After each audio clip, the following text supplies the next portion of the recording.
was going to be a strategy operations consultant, business analyst in New York. And I was like, okay, life set.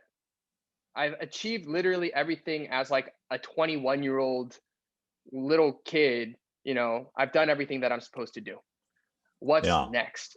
And that's when it hit me. I'm sure like you're saying, like when you had all the success, you're like, okay, I'm still like, I don't think I'm happy. I think that was that moment for me. Yeah. I remember my friends or people around me was like, dude, you literally have a job. You have like all these things. You've set all these things up. Like you got all these awards. Like you're doing great. Now just like live your life. But to me, that was like the most terrifying thing that I could think of.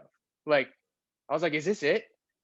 Like, is Yeah. this all there is to this entire like crazy rat race thing that I've like subjected myself to?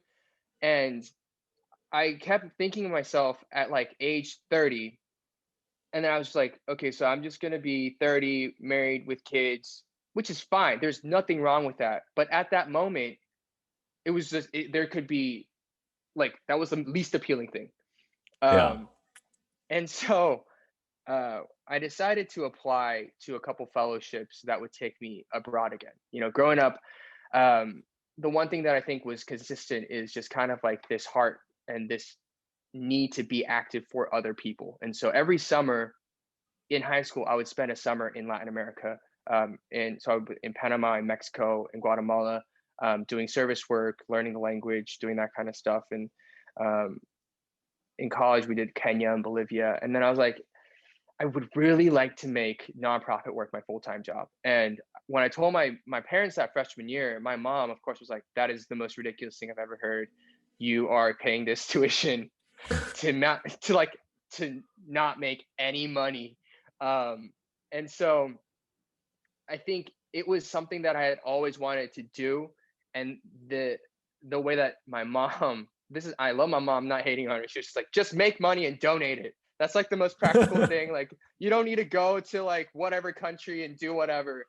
But I was like, okay, I'm gonna talk to Deloitte. I'm gonna ask for a year off, like a sabbatical kind of thing. Um, and if they give me that, I'll sign the contract and I'll go work afterwards. So I got into a program that would take me to India to work on social enterprises. But before I went, I had promised myself, like, okay, you have two passions. It's clearly like nonprofit, that kind of stuff, but also music. It's always been this thing that's always been in the background.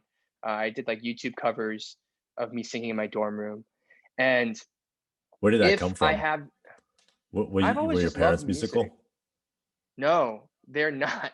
My dad has a good voice, but like my mom, she just does not care. And my dad, he just sings around the house. And even when it came to music, it was like, you are going to play the cello and the piano. And if you are going to sing, you will only do opera.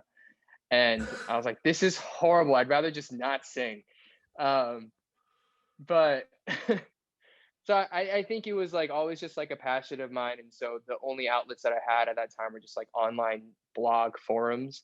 And then when YouTube happened, I was like, okay, this is really embarrassing, but we'll see like what the response is. And I'd be like, oh my God, 100 people watch this. Oh my God, 1,000 people watch this. Oh, 10,000, that's huge. Um, and it was like such a fun, like stress relieving way for me to have like a creative outlet outside of work or academics. 있어도 그래도 떠날래 그래 떠날게 여기서 나가도 아플 땐 아파도 힘들 수 있어도 그래도 떠날래 이제 떠날게